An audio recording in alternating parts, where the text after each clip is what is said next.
Hello friends, आज के इस वीडियो में हम बात करेंगे कि म्यूचुअल फंड के पोर्टफोलियो को कैसे हम इतना स्ट्रॉन्ग बिल्ड करें कि उससे हम अच्छी से अच्छी रिटर्न पा सकें। और यहाँ पे हम ये भी देखेंगे कि म्यूचुअल फंड का पोर्टफोलियो बनाते हुए हमें किन बातों का ध्यान रखना चाहिए। तो फ्रेंड्स, देर ना करते हुए अपने वीडियो को स्टार्ट करते हैं। मैं हूं दीपक और आप सबका स्वागत है एक बार फिर से आपके अपने यूट्यूब चैनल बचत ज्ञान में। सो फ्रेंड्स, म्यूचुअल फंड से अच्छी रिटर्न्स पाने के लिए मैंने कुछ पॉइंट्स डिसाइड किए अपने सेल्फ लर्निंग के बेसिस पे। अगर हम इनका ध्यान रखते हैं तो हम अपने पोर्टफोलियो को काफी स्ट्रॉन्ग बिल्ड कर सकते हैं और अच्छी रिटर्न पा सकते हैं। तो इन पॉइंट्स में सबसे पहला जो पॉइंट्स है वो ये है कि हमने सबसे पहले डिसाइड करना है अपना गोल एनालिसिस। गोल एनालिसिस का मीन्स यहाँ पे ये है कि गोल एनालिसिस हमने अपना जो भी हम गोल लेकर अपना चल रहे हैं, यहाँ म्यूचुअल फंड में अपनी इन्वेस्टमेंट कर रहे हैं, तो हमने सबसे पहले ये देखना है कि हम शॉर्ट टर्म गोल को लेकर चल रहे हैं या फिर लॉन्ग टर्म गोल्स को लेकर चल रहे हैं। बिकॉज आप सबको ये पता होना चाहिए कि जब आप म्यूचुअल फंड में इन्वेस्टमेंट करने आए हो तो आपको लॉन्ग टर्म गोल्स को लेकर चलना चाहिए। बिकॉज शॉर्ट टर्म में जो म्यूचुअल फंड्स हैं वो इतनी अच्छी रिटर्न्स दें, ऐसी कोई श्योरिटी आपको दे नहीं सकता। बिकॉज लॉन्ग टर्म में भी ऐसा एप्लीकेबल होता है, बट लॉन्ग टर्म में आपने देखा होगा जो मार्केट का सिनेरियो है हमेशा अपवर्ड की तरफ जाता है। बट अगर आप शॉर्ट टर्म गोल्स को लेकर म्यूचुअल फंड में इन्वेस्टमेंट कर रहे हैं देन आपको एक बार सोचना पड़ेगा। बिकॉज अगर आप सपोज वन एग्जांपल लें, आप सोच रहे हो कि 1 साल बाद मैं इस पर्पस के लिए यहाँ पे पैसे जोड़ रहा हूँ, सपोज आफ्टर 1 ईयर आप उस पैसे को वहां से निकालना चाहो और उस टाइम पे मार्केट फॉल कर जाए और आपका म्यूचुअल फंड्स जो यहाँ पे रिटर्न्स देने की बजाय आपका जो कैपिटल है वही लॉस में दिखने लगे, तो आप कैसे उस फंड को यूज करोगे। तो फ्रेंड्स, यहाँ पे आप म्यूचुअल फंड में अपनी इन्वेस्टमेंट करने आए तो सबसे पहले आपको अपने गोल का एनालिसिस करना है। तो ये था फ्रेंड्स हमारा फर्स्ट पॉइंट। तो फ्रेंड्स, सेकंड पॉइंट हमारा यहाँ पे जो आता है वो आता है कि रिस्क टॉलरेंस। यहाँ पे हम रिस्क टॉलरेंस को ऐसे सिंपल वर्ड्स में डिफाइन करेंगे, मींस हमारा जब भी हम अपनी इन्वेस्टमेंट करने जा रहे हैं तो हमें एक चीज का ध्यान रखना है कि हम कितना रिस्क बियर कर सकते हैं। इसको एक हम एग्जांपल से समझेंगे। सपोज किसी पर्सन को 100 रुपए इन्वेस्ट करने पे अगर 10 रुपए का लॉस होता है तो उसके लिए कुछ मैटर नहीं करता, और किसी पर्सन के लिए 100 रुपए उसने अपनी बड़ी मुश्किल से निकाले हैं अपनी सेविंग से और वहां पे इन्वेस्ट करें, उसको 100 रुपए में 10 रुपए का लॉस होता है तो उसको बहुत बड़ा इंपैक्ट पड़ता है। तो फ्रेंड्स, यही हमें बताता है कि हमारी रिस्क टॉलरेंस क्या है। तो यहाँ पे हमने जब भी हम म्यूचुअल फंड्स में अपनी इन्वेस्टमेंट करने आ रहे हैं तो आपने इस चीज का जरूर ध्यान रखना है कि आपकी रिस्क टॉलरेंस क्या है। बिकॉज इसी के बिहाफ पे आप डिसाइड करोगे किस टाइप के अपने म्यूचुअल फंड्स में अपनी इन्वेस्टमेंट को सेव करना है, मतलब कि आपने कहाँ पे अपने पैसे को इन्वेस्ट करना है। यहाँ पे आपने बेसिकली देखा होगा कि लार्ज कैप फंड्स आते हैं और जिनमें कि काफी कम रिस्क होता है, जो कि जो रिटर्न देने के मामले में भी उतनी पोटेंशियल नहीं रखते कि जितना कि स्मॉल कैप और मिड कैप जितनी तेजी से बढ़ते हैं उतनी तेजी से गिरते भी हैं। जबकि लार्ज कैप कंपनियां जो होती हैं उनके ऊपर मार्केट के फॉल का इतना इंपैक्ट नहीं पड़ता, वो लॉन्ग टर्म में अच्छे रिटर्न्स देती हैं बट वो इतनी स्पीडली रिटर्न्स आपको प्रोवाइड नहीं करती। तो फ्रेंड्स, जब भी आप अपना इन्वेस्टमेंट करने जा रहे हैं तो इस चीज को ध्यान में रखें। अगर आपका रिस्क टॉलरेंस कम है तो आप लार्ज कैप को फोकस में करके रख के चलें, और अगर आपका रिस्क टॉलरेंस बहुत ज्यादा है देन आप अदर फंड्स में भी इन्वेस्टमेंट कर सकते हैं, like small cap, mid cap and sectoral funds में। तो फ्रेंड्स, ये भी एक बहुत इंपॉर्टेंट पॉइंट था। थर्ड पॉइंट यहां पर आ जाता है कि रिसर्च म्यूचुअल फंड्स। जब भी आप म्यूचुअल फंड्स में अपनी इन्वेस्टमेंट करने आ रहे हैं तो आपने म्यूचुअल फंड्स के रिगार्डिंग काफी रिसर्च करनी है। बिकॉज आपने देखा होगा कि mutual funds is associated with market risk. ये एक नोटिफिकेशन और डिस्क्लेमर हमेशा नीचे आता है। इसका मीन्स ये है कि आपने किसी के कहने से, किसी के सुनने से कभी भी म्यूचुअल फंड में इन्वेस्टमेंट नहीं करनी है।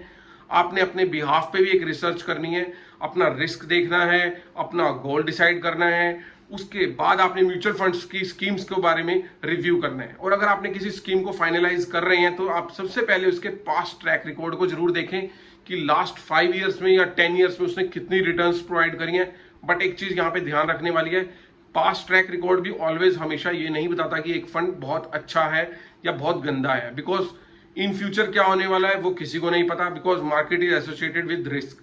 बट एक पैरामीटर हो सकता है कि हम पास्ट रिकॉर्ड से थोड़ा बहुत एनालिसिस कर सकते हैं उस फंड की परफॉर्मेंस के बारे में। सेकेंडली, आपने इस चीज का भी ध्यान रखना है कि जब भी आप म्यूचुअल फंड की रिसर्च कर रहे हो तो उसके फंड मैनेजर को भी लेकर यहाँ पे रिसर्च करनी चाहिए कि वो कितने टाइम से उस फंड में इन्वेस्टमेंट देख रहा है, उसने कितनी रिटर्न हमें उस पर्टिकुलर फंड से निकाल कर दी है, उसे कितने टाइम पीरियड का एक्सपीरियंस है। ये भी काफी मैटर करता है because he is a driver of that particular mutual fund. क्योंकि अगर वही हमें न्यू होगा या फिर उसका जो एक्सपीरियंस जो है, एक्सपोजर ज्यादा नहीं है, तो हम उसके बिहाफ पर वहां पे इन्वेस्टमेंट करने से हमें लॉस भी हो सकता है। तो फ्रेंड्स, इस चीज को भी आपने ध्यान में रखना है कि हमने म्यूचुअल फंड की जो स्कीम्स के जो फंड मैनेजर है उनके बारे में भी थोड़ा सा एनालिसिस करना है। थर्ड थिंग, यहाँ पे हमने उस पर्टिकुलर फंड के एक्सपेंस रेशियो को भी चेक करना है कि मतलब कि जो हम वहां पे इन्वेस्टमेंट करके चल रहे हैं वो फंड हमारी इन्वेस्टमेंट को आगे फर्दर किसी स्टॉक्स में इन्वेस्टमेंट करने की कितने हमसे एक्सपेंस चार्जेस कर रहा है, इसको हम एक्सपेंस रेशियो कहते हैं सिंपल लैंग्वेज में। तो फ्रेंड्स, अगर कोई फंड हमसे ज्यादा एक्सपेंस रेशियो ले रहा है रेदर देन किसी दूसरे फंड के, तो हमें उस चीज को भी ध्यान में रखना है कि हमें उस पर्टिकुलर फंड पे कितना एक्सपेंस रेशियो का लॉस हो रहा है। तो ये चीजें आपने एनालिसिस करनी है अगर आप किसी भी म्यूचुअल फंड में आप अपनी इन्वेस्टमेंट करने जा रहे हो तो फ्रेंड्स, ये था हमारा थर्ड पॉइंट। अब हम बात कर लेते हैं अपने फोर्थ पॉइंट की, जो कि है कि रिव्यू एंड रीबैलेंस। ये आ जाता है जब हम म्यूचुअल फंड में अपनी इन्वेस्टमेंट कर देते हैं तो हमें कुछ टाइम पीरियड के बाद मे बी हम यहाँ पे लेके चलते हैं मिनिमम 1 ईयर के आफ्टर, हमें रिव्यू जरूर करना है हमारे म्यूचुअल फंड्स को कि वो कैसे चल रहे हैं, कैसी हमें अपनी परफॉर्मेंस निकाल कर दे रहे हैं। बिकॉज आप अगर रिव्यू नहीं करोगे तो वो क्या होगा कि आपको 1-2 साल बाद आप जितना एक्सपेक्ट कर रहे होंगे उतनी रिटर्न नहीं होगी। तो अगर आप 1 ईयर बेसिस पे अपने फंड को रिव्यू करते रहोगे तो आपको पता चलता रहेगा कि सेम टाइप के फंड्स, अदर फंड कितना आपको रिटर्न दे रहे हैं रेदर देन आपके जो आपने जिसमें आपने अपने पैसे इन्वेस्ट किए हुए हैं उसमें। तो मतलब यहाँ पे ये हुआ कि आपको पता चलता रहेगा कि आपके जो एसोसिएटेड फंड्स हैं उससे रिलेटेड जिसमें आपने इन्वेस्ट नहीं किया उनकी परफॉर्मेंस क्या चल रही है और जिसमें आपने इन्वेस्ट किया हुआ है उनकी परफॉर्मेंस क्या चल रही है। तो फ्रेंड्स, इस चीज से भी आपको पता चलता रहेगा कि अगर आपने वहां से अपने पैसे को विड्रॉ करके अपना फंड स्विच करना है तो आप वहां पे कर सकते हो।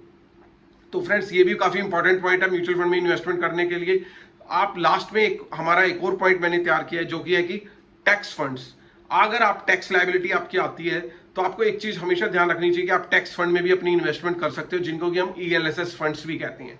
बट ELSS फंड में इन्वेस्टमेंट करने से पहले आपको एक चीज का ध्यान रखना चाहिए, जो ये टैक्स फंड होते हैं यहाँ पे आपका जो लॉक इन पीरियड आता है वो 3 इयर्स का आता है। आप अगर यहाँ पे इन्वेस्टमेंट कर रहे हैं तो आपको कुछ टाइम पीरियड के लिए अपने पैसे को लॉक इन पीरियद में रखना पड़ेगा, मीन्स आप उसको वहां से निकाल नहीं सकते।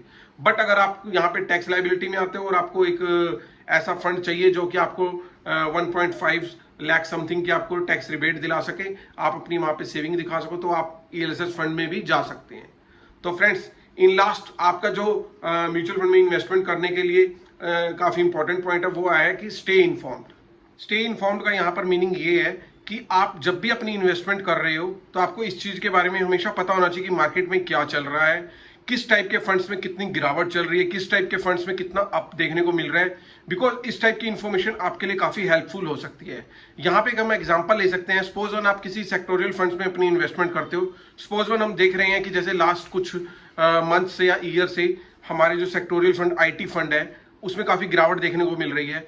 तो यहाँ पे हमें पता चलता है कि अगर हम यहाँ पे कुछ पैसा इन्वेस्ट करेंगे तो इन फ्यूचर हमें अच्छी रिटर्न्स देखने को मिल सकती हैं। बिकॉज जब भी कोई फंड नीचे होता है या फिर जब भी उस फंड की NAV नीचे डाउन होती है, उस टाइम पे अगर हम उसमें इन्वेस्टमेंट करते हैं तो आने वाले वक्त में जब उसमें अप देखने को मिलता है हमें काफी अच्छी रिटर्न्स मिलती हैं। तो फ्रेंड्स, यहाँ पे हमने स्टे इन्फॉर्म्ड रहना है मार्केट को लेकर कि मार्केट में क्या चल रहा है, किस फंड्स में कितनी गिरावट चल रही है, किस फंड में कितना अप देखने को मिल रहा है, और इसके साथ आपको अपने जो आपका पोर्टफोलियो है उसको चेक करते रहना है।